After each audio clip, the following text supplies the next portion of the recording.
주께로 말미암고 또 주는 만물의 주제가 되사 손에 권세와 능력이 있사오니 모든 사람을 크게 하심과 강하게 하심이 주의 손에 있나이다. 우리 하나님이여, 이제 우리가 주께 감사하오며 주의 영화로운 이름을 찬양하나이다. 아멘. 영원히 찬양과 경배를 받으실 아버지 하나님, 저희들을 택하여 가까이 오게 하시고 오늘도 주의 성전의 뜰을 밝게 하시며 주의 성전에 오르게 하심을 감사드립니다. 주의를 거룩하게 구별하여 하나님께 영과 진리로 예배하는 자녀들을 기억하여 주셔서 복과 은혜를 내려 주옵소서. 예배하는 우리들의 마음을 주관하여 주셔서 더욱더 주님께 가까이 다가서는 시간이 되게 하시고 영으로 임재하시는 하나님을 만나 뵙는 예배가 될 수 있도록 인도해 주시옵소서. 예수님 이름으로 기원하옵나이다. 아멘.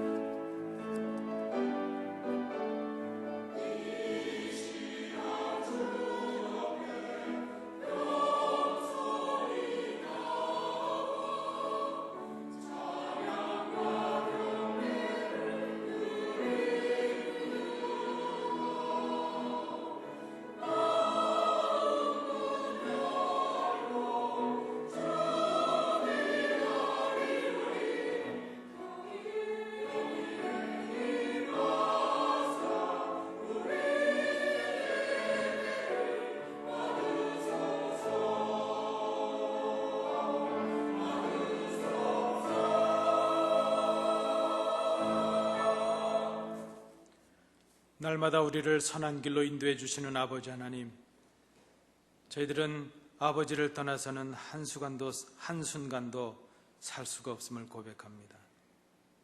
지난 한 주간 동안 아버지께서 저희들의 손을 잡아주시지 않았다면 저희들은 넘어지고 쓰러질 수밖에 없었습니다. 모든 것이 하나님의 은혜였고 모든 것이 하나님의 인도하심이었습니다. 이러한 사실을 알면서도 우리는 지난 한 주간 동안 세상의 쾌락을 위해서 땀을 흘렸고 물질의 욕심 때문에 주님의 손을 놓았던 적이 얼마나 많이 있었는지 모릅니다. 주님을 떠나 살다가 험한 세상에서 험한 일을 많이 당했습니다. 주님의 음성을 외면하다가 주님께서 주시는 은혜를 다 빼앗겼습니다.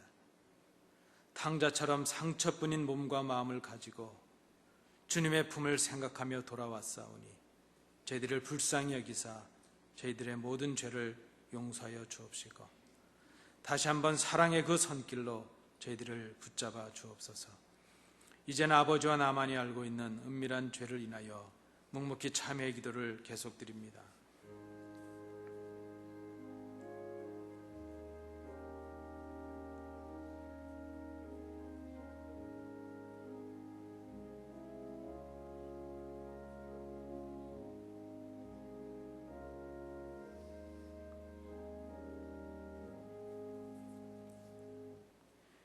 그들이 듣고 혹시 각각 그 악한 길에서 돌아오리라. 그리하면 내가 그들의 악행으로 말미암아 그들에게 재앙을 내리려 하던 뜻을 돌이키리라. 아멘. 사도신경으로 우리의 신앙을 하나님께 고백하겠습니다.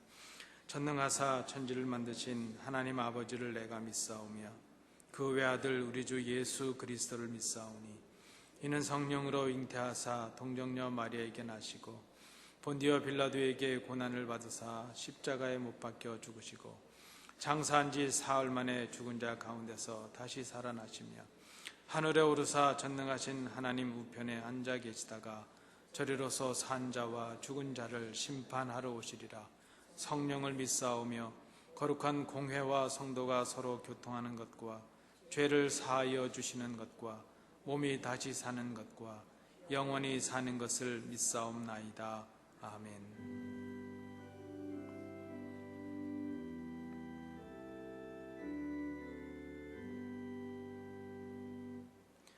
자리에 앉으셔서 교동문 18번 시편 31편 부분을 교독하시겠습니다.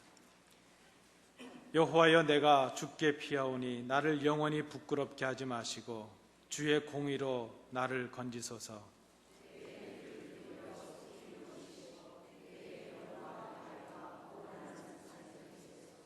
주는 나의 반석과 산성이시니 그러므로 주의 이름을 생각하셔서 나를 인도하시고 지도하소서.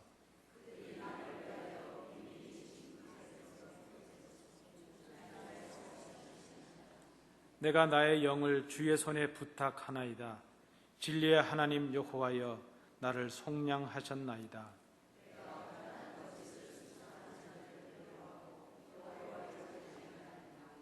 내가 주의 인자하심을 기뻐하며 즐거워할 것은 주께서 나의 고난을 보시고 환난 중에 있는 내 영혼을 아셨으며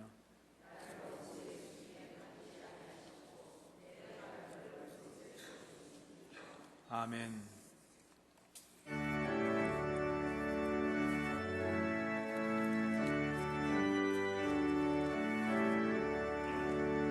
복의 근원 강림하사 찬송하게 하소서. 한량 없이 자비하심 측량할 길 없도다. 천사들의 찬송가를 내게 가르치소서. 구속하신 그 사랑을 항상 찬송합니다. 주의 크신 도움 받아 이때까지 왔으니 이와 같이 전국에도 이르기를 바라네. 하나님의 품을 떠나 죄에 빠진 우리를 예수 구원하시려고 보혈 흘려 주셨네. 주의 귀한 은혜 받고 일생 빚진 자 되네. 주의 은혜 사슬 되사 나를 주께 매소서. 우리 마음은 연약하여 범죄하기 쉬우니 하나님이 받으시고 천국인을 지소서.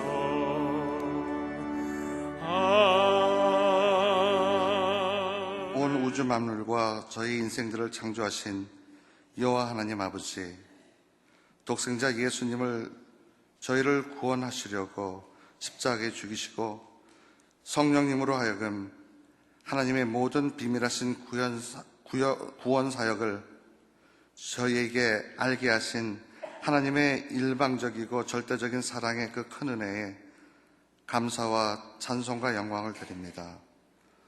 저희 인생들은 그 큰 사랑과 은혜를 받고도 육신의 정욕과 안목의 정욕, 이생의 자랑으로 변질되어 서로 사랑한다고 하면서도 우리의 사랑은 주님께서 가르쳐 주신 그 사랑이 아니고 열심을 갖고 주님께 충성한다 하면서도 그 충성엔 주님이 바라는 그 순수한 충성이 아님을 깨닫고 지금 이 시간 저희는 슬프고 괴로운 마음을 주님께 자복합니다. 하나님 아버지께 진정으로 간구하옵는 것은 성령님의 충만하심이 아니면 우리의 의지와 지식과 노력으로는 불가능하다는 것을 깨달아 진정으로 간절히 소원하는 모든 안디옥 권속 한 사람 한 사람에게 성령 충만의 역사가 지금 이 시간에 이곳에 임하게 하여 주시옵기를 간절히 원합니다. 그래서 모든 성도님들이 새롭게 변화를 받아 진실로 서로 사랑하며 각자 맡은 바 직분대로 책임과 의무를 다하며 주님께서 허락하신 모든 예배를 신령과 진정으로 드리며 하늘로부터 모든 신령한 복을 받아 누릴 수 있는 우리의 안디옥 교회가 되게 하여 주셨기를 간절히 원합니다. 예레미야 선지자를 통해 말씀하신 너희는 이것이 여호와의 전이라 여호와의 전이라 여호와의 전이라 하는 거짓말을 믿지 말라. 그 말씀이 저희 교회는 해당치 않게 하여 주시옵소서. 이젠 서로 사랑합시다 하는 말하기 전에 내가 먼저 사랑을 실천하고 교회의 필요를 따라 먼저 살펴 내가 먼저 채우되 남의 탓을 하지 않는 성숙한 주님 제자의 삶이 모든 우리 안디옥 권속들에게 있게 하여 주셨기를 원합니다. 교회의 질서를 세우되 사랑 위에서 유지하게 하시고 서로 사랑과 관용으로 용납하되 허락하신 질서 위에 실천케 하기를 원합니다. 무엇이든 잘못된 것이 있으면 저희 모든 공히 깨달아 고치고 발전해가는 참된 믿는 자로서의 모습을 보일 수 있는 우리 모든 성도님들 되기를 원합니다. 성령님께서 도와주시기를 간절히 원합니다. 안디옥 교회에 세워주신 권영배 목사님을 주님의 강한 오른팔로 붙드시고 성령님께서 그의 심령과 입술을 주장하사 하나님의 말씀이 능력으로 선포되게 하여 주셨기를 원합니다. 또한 연로하신 성령님들께 강건함을 허락하옵시고 병약한 성령님들께는 성령님이 치유하신 역사가 있게 하옵시며 마음에 시험이 있는 교인에겐 성령님의 뜨거움을 체험하는 축복을 허락하여 주옵시기를 원합니다. 어머님의 소천하심으로 슬픔을 당한 가정이 있습니다. 주님의 위로가 함께 하시며 모든 일정이 잘 마무리되고 돌아올 수 있도록 주님 보살펴 주옵시고 또한 새 생명을 얻은 가정에는 주님이 항상 함께 하시기를 간구드립니다. 또한 휴가를 떠난 가정들은 무사히 돌아올 수 있도록 보살펴 주옵시기를 원합니다. 안디옥의 모든 성도님들은 베레아 사람들보다 더 신사적이어서 세상에 남많은 여러 이단 교리에도 흔들림 없이 잘 분별하며 참 교리 안에서 거할 수 있도록 하여 주시옵소서. 세계 방방곡곡에 흩어져 주님의 복음을 그 사역을 감당하는 모든 선교사님과 그 가족과 그 뒤에 후원하는 모든 주님의 백성이 주님의 생명책에서 영원히 빛날 수 있도록 소원합니다. 특별히 본교회가 후원하는 선교지에 저희가 기도와 물질로 잘 후원할 수 있도록 도와주시기를 원합니다. 찬양대와 스랍 찬양대의 찬양을 하나님께서 기쁘게 연락하시기를 소원하옵고 특별히 지난 30년 동안 안디옥 주일학교와 영어 예배를 통해 성장한 주님의 자녀, 우리 안디옥의 자녀들이 세계 어느 곳에 흩어져 있을지라도 성수주의라며 참 예배자의 모습을 잃지 않으며 진리의 말씀 위에 굳게 서서 참 예배를 드릴 수 있도록 하여 주시옵소서. 커버넌트 펠로십 처치가 잘 성장할 수 있도록 저희가 도와주기를 원하오니 성령께서 인도하시기를 간절히 빌고 원합니다. 예배 순서마다 주님 홀로 영광 받으시오며 예배드리는 모든 성도님들 위해 하늘의 큰 은혜가 있기를 허락하여 주시옵소서. 예수 그리스도의 이름으로 기도 올리옵나이다. 하나님의 말씀을 아멘. 공독하겠습니다. 신약성경 에베소서 5장 15절부터 21절까지의 말씀입니다. 신약성경 314면입니다. 에베소서 5장 15절부터 21절까지의 말씀, 하나님의 말씀을 교독으로 봉독하시겠습니다. 그런즉 너희가 어떻게 행할지를 자세히 주의하여 지혜 없는 자같이 하지 말고 오직 지혜 있는 자같이 하여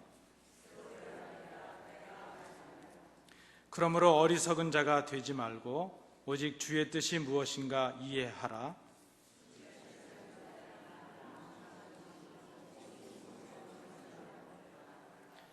시와 찬송과 신령한 노래들로 서로 화답하며 너희의 마음으로 주께 노래하며 찬송하며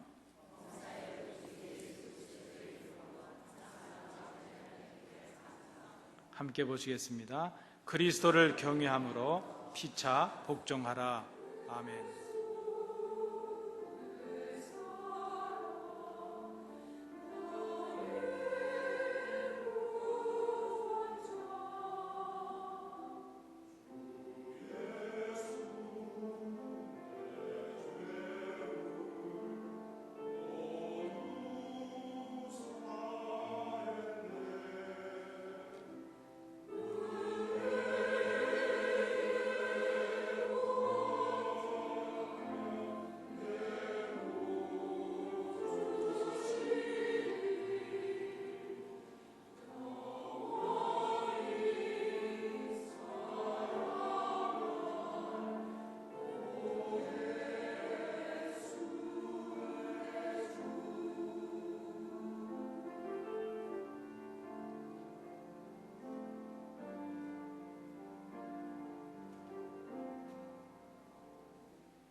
한국의 대법원 가족관계 등재 시스템이라는 그 사이트가 있는데요.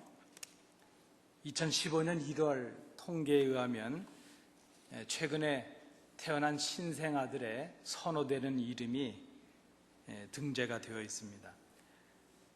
이름이 뭐 수백 개 이름이 있는데 제가 5개씩을 한번 찾아봤습니다. 남자아이들의 이름이 서준이, 민준이, 하준이, 주원이, 도윤이 순이었습니다. 아마 서준이라는 이름이 1등을 했는데 최근에 한국의 유명한 프로그램에 서준이라는 아이 이름이 나온답니다. 여자아이들 많이 쓰여지는 이름 5개가 등재가 되었는데요. 서연이, 서윤이, 지우, 지윤이, 재원이 순이었습니다. 그 5명 중에 저희 아이가 2이나 들어가 있습니다. 제가 20년 전에, 한 22년 전에 저희 아이 이름을 지윤이라고 졌는데 그때는 잘 안 쓴 이름이었는데 지금은 유명한 이름이 되었습니다. 그런데 특이한 것은요, 그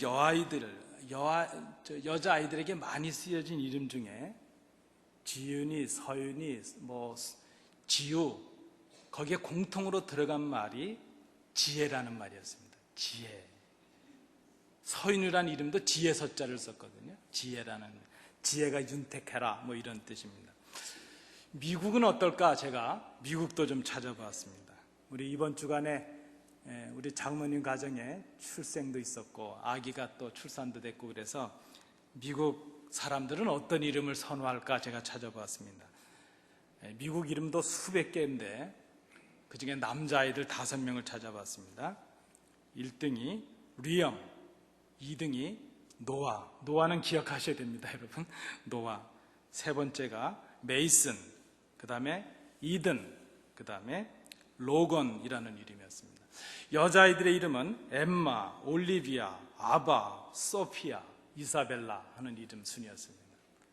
여기에 소피아라는 이름도 지혜라는 뜻이죠. 헬라어로 소피아라는 말이 지혜라는 뜻입니다. 여러분, 누가 우리를 향해서 참 어리석구나 그러면 기분이 좋을 사람이 없습니다.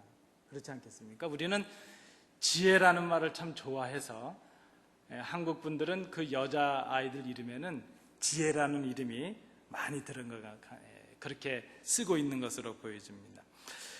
지혜라는 말의 사전적인 의미가 무엇일까 한번 찾아보았습니다. 사리를 밝게 깨닫게 해주는 재주 이렇게 말을 했습니다. 왜 지혜라는 말을 재주라고 표현했을까? 제 나름대로의 생각은 지혜가 무엇인지 알 수 없기 때문에 이럴 것이다 이렇게 표현한 것으로 생각이 됩니다. 지혜는 살아가면서 우리 사람들과의 관계나 혹은 우리가 어떤 큰 문제를 닥치게 될 때에 그 문제를 잘 해결해 나갈 수 있는 통찰이나 해안을 의미합니다. 근데 그것을 우리가 사전적으로 정의한다는 것은 쉽지가 않습니다. 왜 쉽지가 않을까? 그것은 하나님의 속성이기 때문입니다. 성경은 그렇게 말을 합니다. 지혜는 바로 하나님의 것이라는 것이죠. 지혜라는 말로 히브리어는 많이 쓰이는 단어가 2단어가 있는데 호크마라는 단어가 쓰이고 또 하나는 하캄이라는 단어가 있습니다. 헬라어로는 소피아라는 단어가 쓰였습니다. 성경적인 가르침에 의하면 이 지혜라고 하는 것은 사람의 능력이 아니고 하나님의 능력이라는 것입니다. 지혜의 첫 출발과 원천이 바로 하나님이십니다. 하나님의 지혜는 사람이 측량할 수가 없습니다. 그래서 그 하나님의 지혜 속에는 지금까지 있었던 모든 것들, 모든 사건과 모든 일들 가운데 혹은 아직 있어지지 않은 모든 것들 가운데서도 하나님께서는 다 완전하게 이해하시는 그것을 우리가 하나님의 지혜 이렇게 말합니다. 이것은 사람들에게는 불가능한 것이라 말할 수 있습니다. 우리가 오늘 이 말씀을 나누면서 우리가 지혜라는 것을 생각하는데 첫 번째로 생각하실 것이 이것입니다. 지혜는 우리 것이 아니라는 것이죠. 지혜는 하나님의 것입니다. 그래서 우리가 지혜로워지려면 하나님을 알아야 되고 하나님께서 우리에게 선물을 주실 때 우리가 지혜로운 사람이 되는 것이죠. 우리는 하나님을 향해서 지혜 자체이시다 이렇게 말하지만 사람들을 향해서 지혜다 그렇게 말하진 않죠. 그의 이름이 지혜라 할지라도 그는 지혜는 아니죠. 다만 하나님의 지혜를 힘입은 사람을 향해서 우리는 이렇게 말합니다. 참 지혜로운 사람이구나. 참 지혜롭다 이렇게 말을 할 뿐이라는 것입니다. 잠언 9장 10절 말씀입니다. 우리 인간이 가지는 지혜를 정확하게 표현해 주고 있습니다. 여호와를 경외하는 것이 지혜의 근본이요 거룩하신 자를 아는 것이 명철이다 이렇게 말씀을 해 주었습니다. 사도 바울도 고린도전서 1장 24절에서 바로 예수 그리스도가 하나님의 지혜요 하나님의 능력이라 이렇게 말씀을 합니다. 우리가 지혜를 알고 지혜를 힘입을 수 있는 유일한 길이 무엇인가 하면 하나님을 아는 것이고 하나님께서 주시는 지혜를 힘입을 때만이 우리가 지혜로운 사람이 됩니다. 그 유일한 방법이 바로 예수 그리스도를 믿음으로 가능하게 되었다는 것입니다. 오늘 우리 함께 봉독하신 본문 바로 직전까지 사도 바울이 강조해 온 것이 있습니다. 그것이 무엇인가 하면 너희가 하나님을 믿음으로, 예수 그리스도를 믿음으로 이제 어둠의 자녀가 아니라 빛의 자녀가 되었다 하는 것을 말합니다. 이제 하나님의 자녀가 되었고 빛의 자녀가 되었으니까 더 이상 어둠에 거하지 말고 빛의 자녀들처럼 살아가야 된다 하는 것을 권면을 했습니다. 그것을 위해서 옛사람과 새사람을 비교했고 어둠과 빛을 비교했습니다. 하나님을 알지 못하는 불신자와 이제는 예수를 믿고 하나님의 자녀가 된 그리스도인들의 생활을 대조했습니다. 전날에 하나님을 알지 못했을 때에 그 불신앙의 모습을 다 벗어버리고 이제는 하나님의 자녀답게 새로운 삶, 빛에 거하는 삶을 살아가라, 그렇게 권면을 해왔습니다. 그리고 오늘 본문에서 그 모든 권면의 결론을 내고 있습니다. 그렇게 빛의 자녀들답게 살아가는 것이 바로 지혜로운 삶이라 하는 것을 말씀을 했습니다. 예수 그리스도 안에서 그 그리스도의 본을 따라 살아가는 것, 그것이 바로 지혜로운 사람의 삶이라는 것입니다. 우리가 어떻게 하면 지혜로운 사람이 될 수 있을 것인가? 그런데 여러분, 우리가 오늘 사도 바울이 우리에게 말씀해 주고 있는 지혜로운 사람의 모습을 생각하기 전에 먼저 우리가 좀 주의해서 살펴보셔야 될 단어가 있습니다. 15절에 보시면 그런즉 너희가 어떻게 행할지를 자세히 주의하여 라는 말입니다. 저를 한번 따라해 주십시오. 자세히 주의하여. 주의하다 하는 이 말은 좌우를 잘 분별하고 잘 살펴서 틀림이 없이 하라, 집중해서 하라, 주의하라 하는 말입니다. 그런데 이 주의하여라는 말보다 더 중요하게 쓰인 말이 자세히라는 말입니다. 여러분, 이 단어를 설명하기 위해서는 부득불 우리가 헬라어를 좀 살피실 필요가 있습니다. 오늘 본문에 자세히라는 이 부사가 쓰였는데요, 이 단어는 아크리보스라는 말이 쓰였습니다.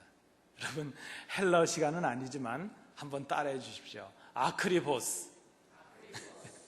제가 이 단어를 말씀드린 이유가 있습니다.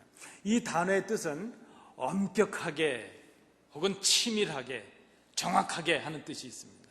그런데 이 단어가 원래 사도 바울이 익숙했던 단어였기 때문에 지금 이 단어를 새로운 그 지혜를 말하면서 이 단어를 끌어와서 쓰고 있는 것입니다. 그러면 이 단어가 원래 어떤 때 쓰이는 단어였는가 하면 이 단어는 바리새파 사람들을 표현할 때 쓰는 단어였다는 것입니다. 바리새파 사람들은 율법을 해석하거나 그 율법을 적용할 때에 아주 엄격하고 또 까다롭고 정확하게 치밀하게 그렇게 해석을 하고 적용을 했습니다. 그래서 그들은 율법을 해석할 때 혹은 그것을 적용할 때 너무나도 엄격해서 그들에게 주어진 별명이 있었는데 바로 엄격주의자들, 그런 것이었습니다. 그들은 율법의 권위자들이 되었고 또 엄격한 사람들이 되었습니다. 그래서 그들을 지칭할 때 쓰여진 단어가 바로 엄격하다 하는 뜻, 아주 철저하다는 뜻에서 아크리베이언이라는 말이 쓰였습니다. 같은 어원을 가진 말이죠. 엄격하다는 것이죠. 스스로 율법을 지키거나 해석할 때 엄격하게 했다는 것입니다. 사도 바울이 예루살렘에서 유대 교권자들과 논쟁이 생겼을 때 자기 자신을 변호하면서 하는 말이 사도행전 22장 3절에 이렇게 기록되고 있습니다. 나는 유대인으로 길리기아 다소에서 났고 이 성에서 자라 가말리엘의 문화에서 우리 조상들의 율법에 엄한 교육을 받았고, 그랬습니다. 엄한 교훈을 받았고, 여기 말한 이 엄한이라는 말이 바로 같은 단어로 쓰이고 있는 것을 우리가 볼 수 있습니다. 엄하다 하는 뜻, 그것은 율법을 지키던 사람들이 그렇게 철저하고 엄격하게 했던 것처럼 사도 바울이 지금 자기가 율법주의자였을 때에, 바리새파 사람이었을 때 그렇게 엄격하고 치밀하게 교육을 받았던 것처럼 그런 개념을 가지고 우리가 지혜를 추구할 때, 예수 그리스도를 본을 따라서 지혜로운 사람이 되려고 할 때 그렇게 해야 된다는 것을 말한 것이죠. 그저 대강 하는 것이 아니고 엄격하게 치밀하게 그렇게 해야 된다는 것입니다. 바리새인으로서 사울은 예수 그리스도를 만나고 자신의 삶의 방향을 바꾼 사람이 되었습니다. 그런데 그가 가지고 있었던 그 자세함, 그 엄격함, 그 정확함, 그 치밀함을 추구하던 자세는 변함이 없었다는 것입니다.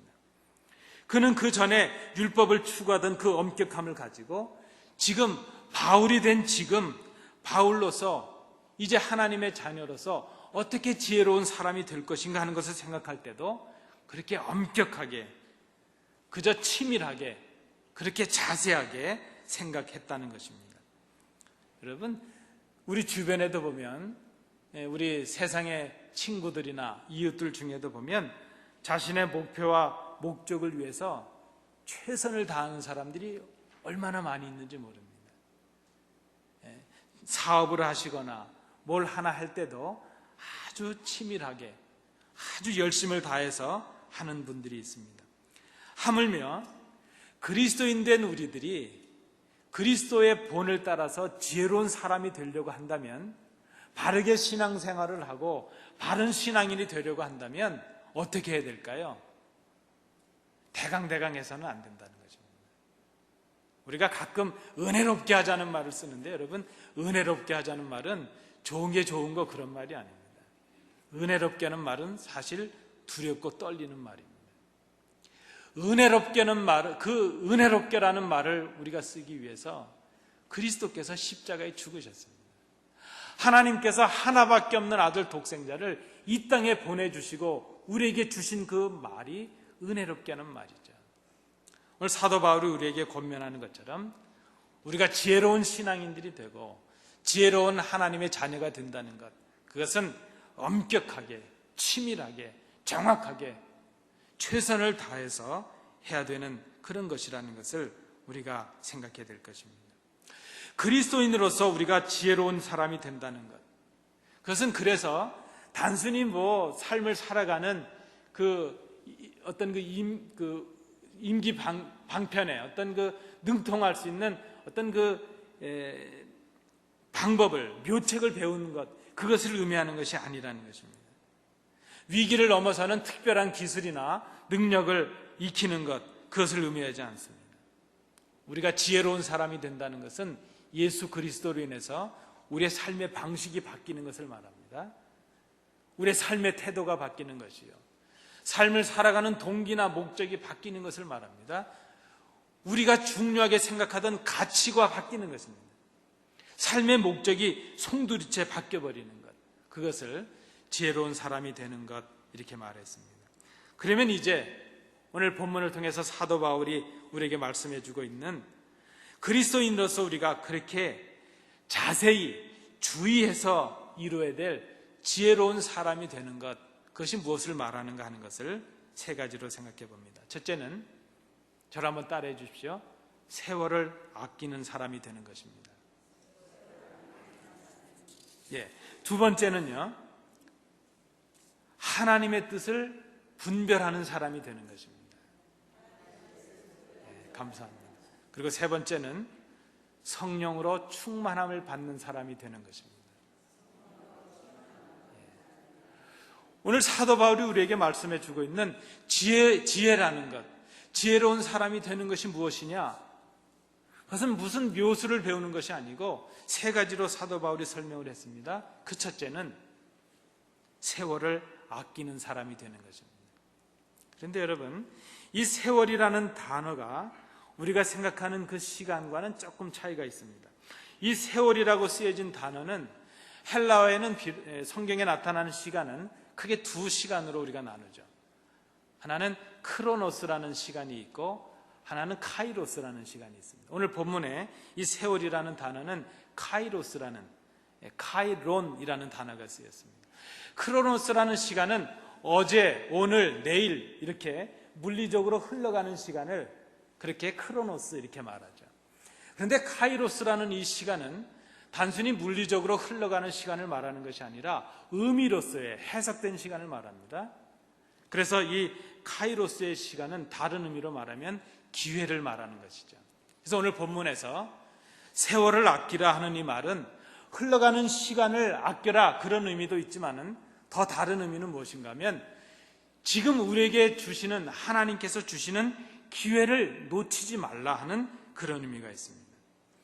지금 우리에게 있는 이 순간들, 우리에게 보내주신 우리의 이웃들, 우리의 가족들, 우리에게 주신 물질들, 우리에게 주신 시간들, 이 모든 것들이 하나님께서 우리에게 주신 중요한 기회라는 것입니다. 이 중요한 기회, 이 중요한 시기, 금방 지나가 버릴, 금방 사라져 버릴 이 기회들을 특별하게 생각하고 빼앗기지 말라, 놓치지 말라, 그런 의미에서 세월을 아끼라 그렇게 말씀을 했다는 것입니다. 그리스도인으로서 그리스도를 따라가는 우리가 이렇게 지혜롭게 세월을 아껴야 될 이유가 어디 있습니까? 오늘 성경에 보시면 때가 악하기 때문이라 그랬습니다. 왜 때가 악한데 세월을 아끼라 말씀하실까? 때가 악하다는 것은 주님께서 오실 때가 임박했다는 것을 말합니다. 여러분, 우리에게 시간이 많은 것 같지만 시간이 많지 않습니다. 그저 우리 연로하신 집사님들, 권사님들, 장로님들처럼 연로하시면 시간이 없을 것이라 젊은 사람들은 그렇게 생각하죠. 저처럼 아직 어린 사람은 그저 어른들을 보면 나는 시간이 많고 저분들은 시간이 없다 이렇게 생각을 할 수 있습니다. 그러나 그렇지 않다는 것입니다. 물론 주님께서 오실 그날 이 땅에 역사의 지평의 종말은 그날이 있을 것입니다. 그러나 하나님이 부르시는 개개인의 그날이 바로 우리 개인의 종말이 되는 것이죠. 그래서 우리 모두는 다 하나님의 부르심 앞에, 종말 앞에 서 있다는 것을 생각해야 될 것입니다. 때가 악합니다. 주님께서 오실 때가 임박했습니다. 우리에게 남겨진 시간이 많지 않다는 것입니다. 오늘이 우리에게 기회입니다. 우리가 눈을 뜨고 맞이하는 오늘, 우리에게 주신 기회, 우리에게 주신 물질, 우리가 만나는 사람들, 지금 이 순간이 우리에게 주어진 중요한 기회라는 것을 우리가 생각해야 될 것입니다. 여러분, 우리가 하루하루를 맞이하게 될 때에 그 하루의 의미를 다시 생각해야 될 것입니다. 늘 눈을 뜨고 만나는 가족이지만 그 가족을 우리의 눈으로 볼 수 있다는 것에 새로운 의미를 우리가 가져야 될 것입니다. 늘 오르는 주의 전이지만 오늘 오를 수 있는 이 주의 전이 우리에게, 오늘 우리가 드릴 수 있는 이 예배가 우리에게 마지막 기회일 수 있다는 절박함이 우리에게 있어야 될 것입니다. 세월을 아끼는 사람, 그 사람이 지혜로운 사람입니다. 주님께서 곧 오시기 때문입니다. 우리가 곧 주님의 부르심을 받을 사람들이기 때문입니다. 두 번째, 하나님께서 주신 기회를 놓치지 않기 위해서는요, 하나님의 뜻을 잘 아는 사람이 되어야 됩니다. 왜 우리가 예수님을 믿으면서도 어리석은 사람이 되는가 하면 하나님의 뜻을 잘 모르기 때문입니다. 바리새인들은 율법을 엄격하게 해석하려고 노력을 했다고 말씀을 드렸습니다. 물론 우리가 그들의 비뚤어진 동기나 그런 잘못된 생각은 배우지 말아야 될 것입니다. 그러나 우리가 배워야 될 것이 있습니다. 그들의 열심입니다. 이단에 빠진 많은 이웃들, 많은 교우들을 봅니다. 성도들을 봅니다. 우리가 그들이 배우고 있는 거짓 가르침을 배울 필요는 없을 것입니다. 그러나 그들의 열심은 우리가 좀 생각을 할 필요가 있을 것입니다. 우리가 자세하게, 정확하게, 엄격하게 해야 될 것은 하나님께서 기뻐하시는 뜻이 무엇인가 하는 것을 아는 것입니다. 우리가 어리석은 사람이 되고 바른 신앙에 거하지 못하는 큰 이유가 있는데 그것은 하나님의 뜻을 잘 모르기 때문입니다. 성경은 우리에게 그렇게 권면합니다. 힘써 하나님을 알으라고 말합니다. 하나님을 알기에 노력하라고 말합니다. 로마서 12장 2절에서 사도 바울은 이렇게 권면합니다. 너희는 이 세대를 본받지 말고 오직 마음을 새롭게 함으로 변화를 받아 하나님의 선하시고 기뻐하시고 온전하신 뜻이 무엇인지 분별하도록 하라. 여러분, 바른 신앙, 바른 성도, 하나님 기뻐하시는 하나님 마음에 합한 성도가 되는 그 첫 길이 무엇인가 하면 하나님이 무엇을 기뻐하시는지, 하나님이 무엇을 원하시는지, 하나님의 뜻이 무엇인지를 분별하고 깨닫는 것, 그것이 중요하다는 것입니다. 하나님의 뜻을 분별하는 것, 그것이 지혜입니다. 하나님의 뜻을 아는 사람, 그 사람이 바로 지혜로운 사람이라 말할 수 있습니다. 세 번째, 지혜로운 사람이 되는 것은 성령으로 충만함을 받는 것이라 말할 수 있습니다. 지혜로운 사람이 되기 위해서 성령으로 충만해져야 될 이유는 무엇인가 하면 세월을 아끼는 것, 하나님의 뜻을 아는 것, 그것이 우리의 힘과 능력으로는 되지 않기 때문입니다. 아무리 우리가 세월을 아끼는 지혜로운 사람이 되려고 하고 아무리 우리가 하나님의 뜻을 깨달은 지혜로운 사람이 되려고 해도 성령님께서 도와주시지 않으면 할 수가 없다는 것입니다. 될 수가 없다는 것입니다. 그래서 우리가 성령님으로 충만한 사람이 되는 것, 성령님의 도움을 구하는 것, 그 사람이 지혜로운 사람이라 이렇게 말할 수 있습니다. 오늘 성경은 성령으로 충만하지 않는 그 반대의 모습을 술 취하는 것 이렇게 표현을 해 주었습니다. 술 취함의 결과는 무엇입니까? 방탕함이라고 말씀을 합니다. 당시 이 에베소라는 곳은요, 포도 산지로 유명했다고 합니다. 포도와 올리브가 많았다고 합니다. 그래서 이 포도 수확대가 되면 축제가 열리는데 이 축제는 그 에베소의 주신이었던 아데미 여신을 숭배하는 제사로 이어졌다고 합니다. 그저 그 제사의 일환이 포도주를 먹고 취하는 것이죠. 그리고 술을 먹고 취한 다음에 이어지는 그 축제 행사가 바로 신전의 여사제들과 음행을 행하는 것이었다는 것입니다. 그렇게 술에 취하고 음란한 일을 행함으로 인해서 그것이 신을 기쁘게 하는 것이 되고 다산과 또 축복의 그 많은 소출을 이제 맺게 되는 축복의 일이 될 것이라 그렇게 생각하고 아데미 여신을 제사했다는 것입니다. 바로 지금 사도 바울은 그것을 염두에 두고 있는 것이죠. 술 취한 것이 죄로 이어지고 있다는 것입니다. 성령의 충만함이 있지 않는 것, 성령님으로 인해서 깨어있지 못한 것, 그것은 바로 이 세상에 취하는 것이요, 술 취하는 것이 되어서 방탕한 삶을 살아가는 것이 되었다는 것입니다. 여러분, 성령의 충만함을 입는다는 것은 우리 속에 내주하시는 성령님의 인도하심에 순종하는 것을 말합니다. 이미 우리는 예수 그리스도를 믿음으로 성령님께서 우리 속에 거하시는 사람이 되었습니다. 우리는 우리가 생각하는 것보다 사실은 존귀한 사람들입니다. 우리는 귀한 사람들입니다. 우리 속에 성령님께서 내주하고 계시기 때문입니다. 그런데 성령의 충만함을 받는다는 것은 예수 그리스도로 인해서 거듭나고 성령의 내주하심을 입은 우리들, 하나님의 성전이 된 우리들이 그 성령님의 음성에 순종하는 것을 말합니다. 그 성령님의 인도하심에, 그 지배하심에, 다스리심에 순종하는 상태를 지속해 나가는 것, 그것을 성령의 충만함 이렇게 말했습니다. 지혜로운 사람이 된다는 것은 성령으로 충만함을 입는 것이라 말할 수 있습니다. 세월을 아끼는 사람이 되고 하나님의 뜻을 분별하는 사람이 되고 성령님으로 인해서 충만함을 받는 사람이 되는 것, 그것이 바로 지혜요, 지혜로운 사람이 되는 것이라는 것입니다. 여러분, 이런 지혜로운 사람들이 되시기를 간절히 소원합니다. 이런 지혜로운 사람이 되기를 위해서 우리가 자세히 주의해서 애써야 될 것입니다. 오늘 사도 바울은 지혜가 무엇인가, 지혜로운 사람이 어떤 사람인가 하는 것을 말한 다음에 그렇게 지혜로운 사람에게 주시는 복된 모습을 또 세 가지로 우리에게 정리를 해 주었습니다. 지혜로운 사람이 되었을 때에 그 삶에 나타나는 모습이 어떠한가 하는 것이죠. 첫 번째는 저를 또 한번 따라해 주십시오. 찬송의 사람이 되는 것이다. 여러분, 지혜로운 사람이 되면요, 찬송의 사람이 된다는 것입니다.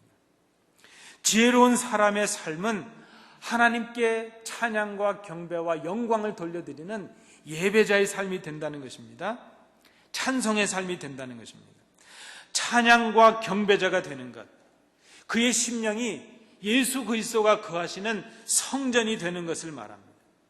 고린도전서 3장 16절 말씀에 너희가 하나님의 성전인 것과 하나님의 성령이 너희 안에 거하시는 것을 너희가 알지 못하느냐. 시편 22편 3절 말씀에도 이스라엘의 찬송 중에 계시는 주여 주는 거룩하시니이다. 우리의 심중에 찬송이 울려가고 우리의 입술에 하나님을 향한 경배와 찬양이 넘쳐나게 되면 우리 심령이 그리스도께서 거하시는 성전이 된다는 것입니다. 지혜로운 사람에게 주시는 하나님의 복이라 말할 수 있습니다. 여러분, 지혜로운 사람들이 되시길 원하신다면 찬송의 사람이 되십시오. 찬송의 능력자들이 되십시오. 가끔, 아주 드물게 가끔 우리 성도님들 중에 가족들이 모여서 노래방에 가서 열심히 노래를 하다가 목이 다 쉬었다 이렇게 말씀하신 분이 있었습니다. 여러분, 그런 경험 있으시죠? 가족들과 가셔서 노래방에서 노래하시면서 목이 쉬어라. 무슨 노래를 부르셨을까요? 갈대 순정을 부르셨을까요? 그런데 여러분 지금까지 살아오시면서 찬송 부르시다가 목 쉬어 보신 적이 있으셨나요? 기도하시다가 좀 목이 쉬어보신 적이 있으셨나요? 우리 입술에 세상의 노래보다, 세상의 지혜보다 하나님을 찬양하는 그 찬양과 하나님을 향한 기도의 소리가 넘쳐난다면 이미 우리는 복된 사람이에요. 하나님 마음에 합한 사람이에요. 하나님을 알고 있고 하나님의 뜻을 분별하고 있고 성령 충만한 지혜로운 사람이라는 것을 우리가 생각해야 될 것입니다. 여러분, 지혜로운 자에게 주시는 복이 그것입니다. 찬송의 사람이 되는 것입니다. 찬양의 사람이 되는 것입니다. 우리가 교회에 있든지 우리 가정에 있든지 어디에 있든지 하나님을 경배하는 지혜로운 예배자의 삶을 살아가는 사람이 됩니다. 그것이 지혜자에게 주시는 하나님의 복이라 말할 수 있습니다. 두 번째입니다. 지혜로운 사람에게 주시는 두 번째 복은 여러분 또 한번 따라해 주십시오. 감사의 사람이 되는 것이다. 여러분, 지혜로운 사람의 삶은 감사의 삶이라 말할 수 있습니다. 스코틀랜드의 에딘버러라는 곳에 알렉산더 휘테라는 목사님이 계셨다고 합니다. 이 목사님은 설교를 하실 때마다 특징이 하나 있는데 지난 주간에 있었던 일들 중에 감사할 일들을 꼭 하나님 앞에 감사의 기도로 먼저 드리고 그렇게 설교를 시작하셨다고 합니다. 근데 한 번은 그 지역에 아주 큰 바람과 비가 내려서 그저 태풍 같은 것이 휩쓸고 지나가서 온 동네가 쑥대밭이 되고 말았답니다. 주일이 되었습니다. 성도들이 서로 수근거리기 시작합니다. 우리 목사님이 오늘도 감사 기도로 설교를 시작하실까? 아이고, 우리 목사님도 사람인데 지난 주간에 우리가 얼마나 우리 일생일 때 최악의 고통을 당했는데 뭐 감사할 게 있겠나? 그렇게 성도들이 생각을 했답니다. 그런데 그날 아침 그 목사님께서 여전히 감사 기도로 설교를 시작하셨다고 합니다. 하나님, 참으로 감사합니다. 지난 한 주간과 같은 최악의 재난이 항상 우리에게 있게 하지 않으셨음을 깊이 깨닫게 되었습니다. 너무나도 감사합니다. 그렇게 기도를 하셨다고 합니다. 여러분 한번 생각해 보십시오. 지금 우리가 그 어느 때보다도 풍요함을 누리고 있습니다. 저는 아직 얼마 살지도 않았지만 제 어릴 때와 지금의 모습을 비교해 보면 얼마나 달라졌는지 모릅니다. 그 어릴 때 방 안에 걸어놓은 빨랫줄에 밤이 지나고 나면 겨울에 그 빨래가 꽝꽝 얼어붙어서 잘못 만지면 옷이 부러지던 때가 엊그제 같습니다. 제 동생과 그 스테인리스 밥그릇을 들고 벽에 얼어붙은 그 얼음을 퍽퍽 긁으면서 이거 우리 빙수해 먹자 그럴 때가 엊그제 같습니다. 저보다 더 하시지 않겠습니까? 우리가 이렇게 풍요로워졌고 잘 살게 되었습니다. 그런데 여러분, 그 어느 때보다도 우리는 불평으로 살아가는 우리인 것을 깨닫게 됩니다. 얼마나 우리 가운데 불평이 많은지 모릅니다. 불행한 삶이냐 행복한 삶이냐 그 분기점, 그 첫 출발점이 감사인 것을 우리가 깊이 생각해야 될 것입니다. 어리석은 사람은 감사의 조건도 불평의 조건으로 바꾸는 참으로 이상한 지혜가 있습니다. 그런데 지혜로운 사람은 우리에게 주신 그 은혜와 기회를 인해서 모든 조건을, 불평의 조건마저도 감사의 조건으로 바꾸는 사람입니다. 여러분 한번 생각해 보시겠습니다. 자녀가 반항하면 여러분 불평하시죠. 도대체 저런 애가 어디서 나왔나? 그런데 한편으로 생각해 보면 저 아이가 거리에서 난리치지 않아서 폴리스에 잡혀가지 않고 집에서 반항을 하니까 감사할 일 아니겠습니까? 집에 잘 있다는 감사죠. 텍스를 내야 될 일이 있어서 불평스러우십니까? 텍스를 내야 됐다면 나에게 수입이 있었다는 감사의 조건이 아니겠습니까? 아휴, 이 잔디를 어떻게 깎아야? 이 집에 유리는 왜 이렇게 많아? 아유, 너무나 힘드네. 여러분, 깎아야 될 잔디가 있다는 것 힘든 일이지만 그 잔디밭을 가진 집이 우리 집이라는 감사의 조건이 있지 않겠습니까?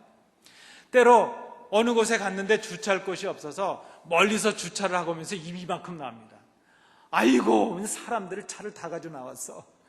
그런데 여러분 잘 생각해 보면 좀 주차를 멀리하고 나왔지만 걸을 수 있다는 건강이 있고 주차할 수 있는 차가 있다는 것은 감사할 조건이 아니겠습니까?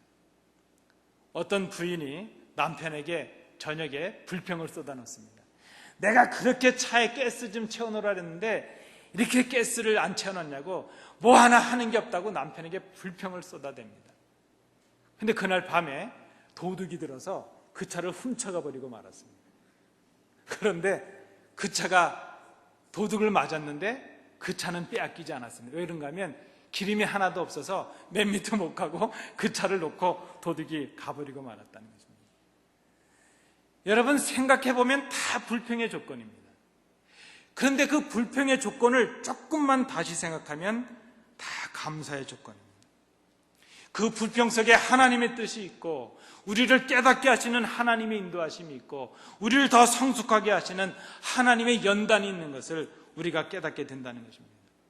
그래서 성경은 오늘 지혜로운 사람은 항상 감사하는 사람이라 말씀합니다. 감사할 이유가 있어서 감사한 것이 아니라 감사할 이유가 없는데도 감사한 것이죠. 어떠한 상황에서든지 어떠한 조건에서든지 감사의 사람이 되는 것입니다. 디모데전서 4장 4절 말씀에도 하나님께서 지으신 모든 것이 선함에 감사함으로 받으면 버릴 것이 없나니. 여러분, 감사함으로 받으면 모든 것이 합력하여 선이 됩니다. 감사함으로 받으면 그 속에 하나님의 은혜가 있고 하나님의 능력이 나타납니다. 항상 감사하는 사람은 불평할 조건이 없어서가 아닙니다.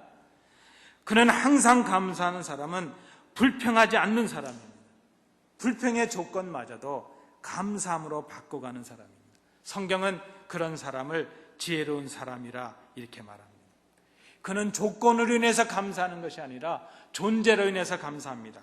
오늘 성경에 보면 하나님께 감사하라 그렇게 말씀합니다. 우리에게 선물을 주실 때 그 선물 때문에 감사한 것이 아니라 선물을 주셨건 아니건 우리를 인도하시고 우리를 사랑해 주시고 우리를 보호해 주시는 그 하나님 때문에 감사한 것입니다. 고난이건 역경이건 하나님이 우리와 함께 하시기에 감사하는 사람이 되는 것, 그것이 성숙한 감사요, 항상 감사요, 그 사람이 바로 지혜로운 사람이라는 것입니다. 마지막 세 번째로 지혜로운 사람에게 주시는 복이 있는데 그것은 여러분 마지막이니까 한 번 더 따라해 주십시오. 섬김의 사람이 되는 것이다. 여러분 고맙습니다. 이 섬김은 그리스도를 경외함으로 나오는, 그리스도를 본받음으로 나오는 섬김이라 말할 수 있습니다. 주님께서 이 땅에 오신 목적을 스스로 말씀해 주셨습니다. 마가복음 10장 45절 말씀에 인자가 온 것은 섬김을 받으려 함이 아니라 도리어 섬기려 하고 자기 목숨을 많은 사람의 대속물로 주려 함이니라. 주님은 섬기기 위해서 오셨습니다. 주님께서 십자가를 앞두시고 제자들의 발을 씻겨주셨습니다. 발을 씻으신 후에 주님께서 이렇게 말씀을 하십니다. 요한복음 13장 15절 말씀에 내가 너희에게 행한 것 같이 너희도 행하게 하려 하여 본을 보였노라. 여러분, 우리가 서로를 섬기는 것은 주님의 명령입니다. 그것은 우리를 위해 섬김의 본을 보이신 주님의 본을 따라가는 것입니다. 지혜로운 사람이 되는 것, 그것은 하나님의 명령에 순종하는 것이요, 그리스도의 본을 따라가는 것입니다. 결국 하나님을 사랑하고 이웃을 내 몸과 같이 사랑하라 하신 주님의 계명에 순종하는 일입니다. 지혜로운 사람이 되면 피차에 서로 복종함으로 섬기는 사람이 되는 것입니다. 오늘 우리 김 장로님 기도도 하셨지만 성도들을 섬기는 사람이 되는 것, 그것이 지혜로운 사람입니다. 여러분, 우리가 섬김을 받고자 한다면 먼저 섬기는 사람이 되어야 될 것입니다. 성숙해지면 받을 때 기쁨보다 줄 때 기쁨이 있다는 것을 우리가 알게 됩니다. 주는 기쁨, 섬기는 기쁨을 회복하시는 지혜로운 성도들이 되시기 바랍니다. 그리스도인으로서 우리는 세상의 풍습을 따라가는 어리석은 사람인지, 그리스도의 말씀의 본을 따라가는 지혜로운 사람인지 우리 스스로를 잘 생각해야 될 것입니다. 지혜는 무엇입니까? 세월을 아끼는 것입니다. 지혜는 하나님의 뜻을 분별하여 아는 것입니다. 지혜는 성령님으로 인하여 충만함을 경험하는 것입니다. 지혜로운 사람이 되면 우리는 진정으로 하나님을 찬송하고 경배하는 예배자의 삶을 살아갈 수 있습니다. 지혜로운 사람이 되면 우리는 항상 하나님께 감사하는 사람이 될 수 있습니다. 지혜로운 사람이 되면 우리는 그리스도처럼 섬김의 본을 다하는 사람이 될 수 있습니다. 여러분, 이 말씀 앞에 우리의 모습을 돌아보실 수 있기를 원합니다. 우리가 우리의 삶을 걸고 따라가는 지혜가 어떤 지혜인가 하는 것이죠. 우리가 이렇게 땀을 흘리며 추구하고 있는 지혜가 세상이 주는 지혜인지 하나님께서 우리에게 주시는 지혜인지 우리가 잘 생각해 봐야 될 것입니다. 우리가 구할 것은 예수 그리스도를 통해 주시는 하나님의 지혜입니다. 진정한 찬양과 감사와 섬김의 삶을 가능하게 하는 그 지혜입니다. 오늘 사도 바울을 통해 우리에게 주시는 하나님의 음성을 들으시기 바랍니다. 그런즉 너희가 어떻게 행할지를 자세히 주의하여 지혜 없는 자같이 하지 말고 오직 지혜 있는 자같이 하여. 그리스도인으로서 우리가 살아가야 될 유일한 지혜의 길입니다. 오직 지혜 있는 자같이 이 주의 음성 앞에 스스로를 돌이키시는 우리 성도들 되시기 바랍니다. 기도하겠습니다. 은혜로우신 아버지 하나님, 오늘 사도 바울을 통해 주시는 하나님의 말씀을 듣습니다. 그리고 하나님께서 주시는 지혜를 힘입는 복된 삶을 살아가기를 원합니다. 지혜 없는 자같이 하지 아니하고 오직 지혜 있는 자같이 그리스도인의 삶을 살아가는 저희들이 되도록 인도해 주시옵소서. 예수님 이름으로 기도하옵나이다. 아멘.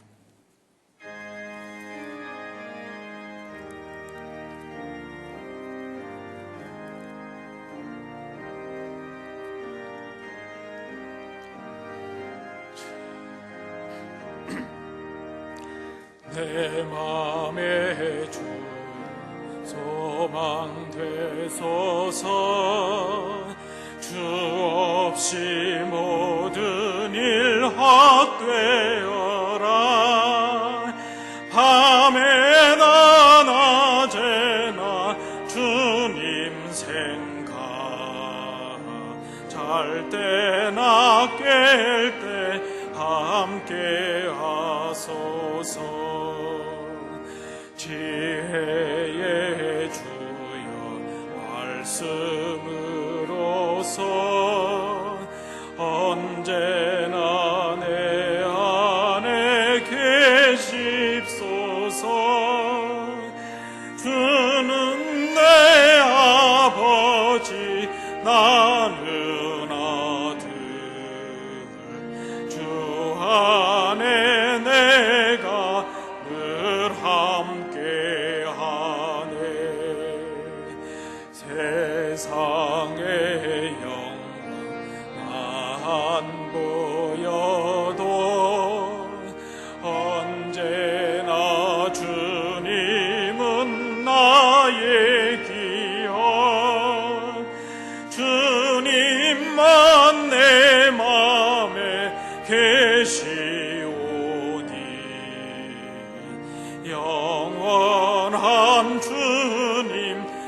참 귀하셔라. 영원한 주님 내 승리의 주.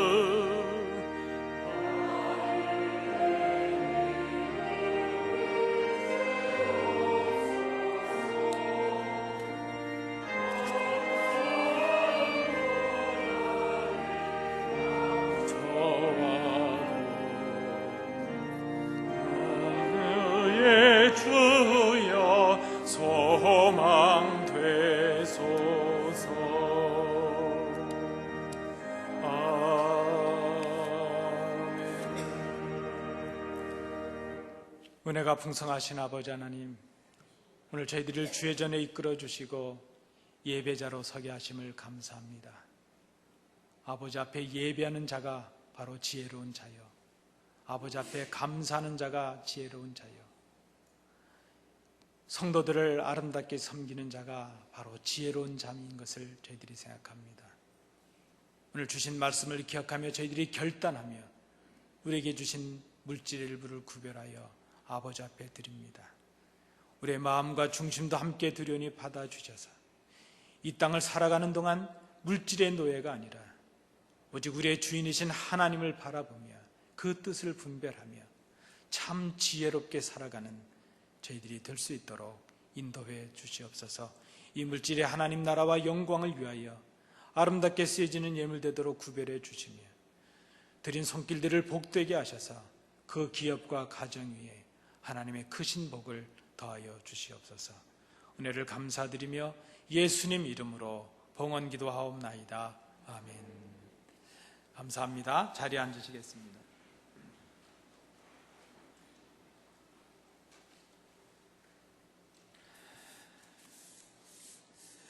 우리 좌우로 한번 성도들 인사하실 때에 진심을 담아서 지혜로운 사람이 됩시다 이렇게 인사하시겠습니다. 고맙습니다. 네, 우리 교회 생활은 주보를 참조해 주시기 바랍니다. 오늘 우리 교회를 방문해 주신 성도님이 계셔서 소개를 해드립니다. 우리 허정열 권사님께서 인도해 주셨는데요, 우리 정경숙 성도님 우리 예배에 참여하셨습니다. 집사님이신가요? 권사님이신가요? 예, 우리 성도님이신데 우리 잠깐 좀 일어서 주실까요? 우리 박수로 한번 환영하시겠습니다. 잘하셨습니다. 감사합니다. 우리 교회 생활 주보를 참조해 주십시오. 오늘 우리 구역장님들 성경 공부 있고 또 성경 공부 친교 후에 모이도록 하겠습니다. 우리 한국학교 이제 개강 준비를 위해서 교사 모임 있겠습니다. 기억해 주시길 바랍니다. 우리 특별히 우리 장로님 기도도 해주셨지만 우리 한상택 집사님, 우리 김경화 집사님 어머님께서 한국 시간으로 8월 1일 75세 일기로 하나님의 부르심을 받으셨습니다. 우리 한 집사님은 장례를 위해서 이제 한국으로 나가셨고, 우리 김 집사님은 그저 그 슬픔 중에도 오늘 찬양대 앉으셔서 찬양으로 섬겨주셨는데, 우리 이 모든 장례가 잘 맞춰질 수 있도록 기도해 주시고, 특별히 우리 김 집사님, 우리 성도님께서 많이 위로해 주시고 하늘의 소망이 넘쳐날 수 있도록 기도해 주시면 감사를 드리겠습니다. 우리 또 슬픔 중에도 또 감사할 일이 있습니다. 우리 김관준 장로님, 정혜숙 집사님, 우리 장남 되시는 우리 폴 김 선생님이 한국에서 출산을 했습니다. 그래서 그 아기 이름이, 제가 아까 노아를 기억해야 된다고 말씀드렸는데 노아 순킴입니다. 그래서 그 아기와 또 산모가 강건할 수 있도록 우리 장로님 집사님께서 할아버지가 되셨고요, 우리 최정희 권사님께서 증조 할머니가 되셨습니다. 우리 이 아기를 위해서 또 산모를 위해서 기도해 주시고 축하해 주시면 감사를 드리겠습니다.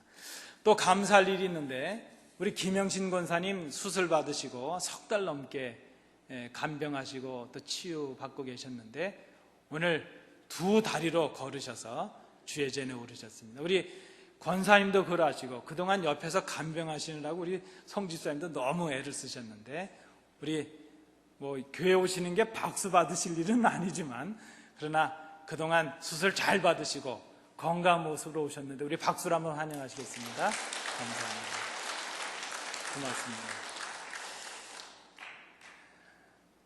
네, 우리 노인호 권사님 지난주에 참석 못하셨는데 갑자기 좀 몸이 연약하셔서 병원에 좀 며칠 다녀오셨는데 좀 더위 때문에 기력이 쇠해지신 것 같습니다. 우리 위에서 기도해 주시고 우리 특별히 연로하신 우리 성도님들 강건하실 수 있도록 기도해 주시면 감사하겠습니다. 오늘 우리 강단꽃 우리 박광순 집사님 가정에서 해주셨고 감사를 드립니다. 우리 친교를 위해서 우리 허 권사님 준비해 주셨습니다. 우리 이제 다 일어나셔서 주기도문 찬양하고 예배를 마치도록 하겠습니다.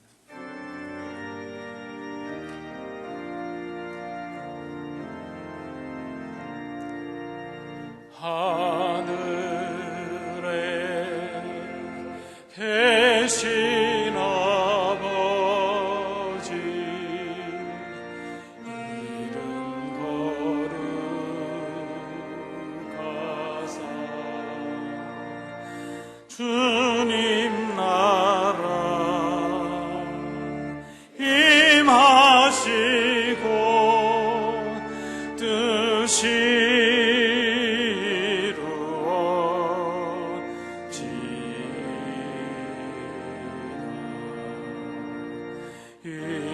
일용할 양식 주시고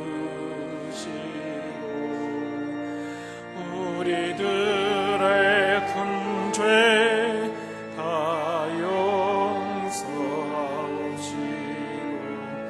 또 시험에 들게 마시고 악에서 구원하소서. 내게 주의 나라 주의 권세 주의 영광 영원히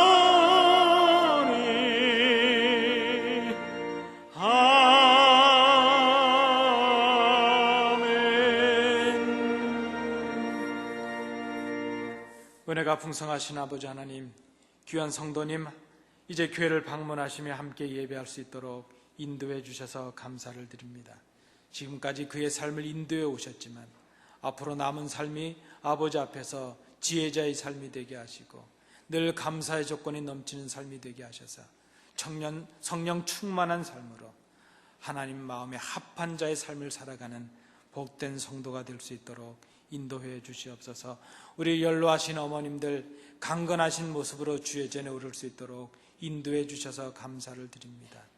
더 큰 회복이 있게 하여 주옵시고 이제 병상에 있는 우리 모든 성도들 하나님 기억해 주셔서 이제 늘 강건한 회복의 은혜를 힘있게 하시며 이제 어떤 곳에 있든지 어떤 일을 당하든지 하나님 앞에 감사의 조건으로 바꿔가는 승리의 삶을 살아갈 수 있도록 인도해 주시옵소서. 슬픔을 당한 가정이 있습니다. 하나님 이 땅의 말로 위로할 수 없사오니 이 시간 성령님 함께하여 주셔서 하늘의 소망과 하늘의 위로가 넘치게 하여 주옵시고 이제 그 모든 장례 일정 가운데 하나님 함께해 주셔서 하나님 그 장례를 통해 영광을 거두시며 참으로 하나님께서 주시는 신령한 위로로 넉넉히 이길 수 있는 모든 유족들이 될 수 있도록 인도해 주시옵소서. 이제 귀한 생명을 선물로 받은 가정이 있습니다. 산모와 아기를 더욱더 강건케 하여 주시고 이제 그 아들이 자라나서 하나님의 영광이요 하나님의 기쁨이 되게 하시며 그 가정과 가문을 일으키는 믿음에 부유한 복된 아기가 될 수 있도록 인도해 주셔서 이제 늘 하나님 앞에 감사하며 살아가는 참으로 귀한 삶이 될 수 있도록 인도해 주시옵소서. 오늘 교회를 위해서 이름 없이 빛도 없이 봉사하며 섬기는 많은 주의 종들이 있습니다. 그 일이 하나님 앞에 복된 일임을 생각하게 하시며 하나님의 상급을 바라보는 놀라운 주의 백성들이 될 수 있도록 인도해 주시옵소서. 이제는 예수 그리스도의 은혜와 우리 아버지 하나님의 크신 사랑하심과 성령님의 교통하심이 하나님께 나와 예배하며 오늘 우리에게 주시는 말씀을 통하여 참 지혜는 바로 하나님의 뜻을 세월을 아끼는 것이고 하나님의 뜻을 분별하는 것이고 성령님으로 충만함을 잇는 것이며 그러한 삶을 통하여 하나님을 찬송하고 경배하는 예배자의 삶을 살아가고 참으로 하나님 앞에 감사하는 사람이 되고 그리고 그리스도처럼 섬김의 사람이 될 것을 마음에 결단하며 주의 전을 떠나가는 주의 백성들 위해 그들의 삶과 그들의 기업과 그들의 가정 위에 우리 안디옥 교회 위에 이 땅 이 나라 이 민족 위에 우리의 사랑하는 조국 위에 항상 함께 계시기를 간절히 축원하옵나이다. 아멘.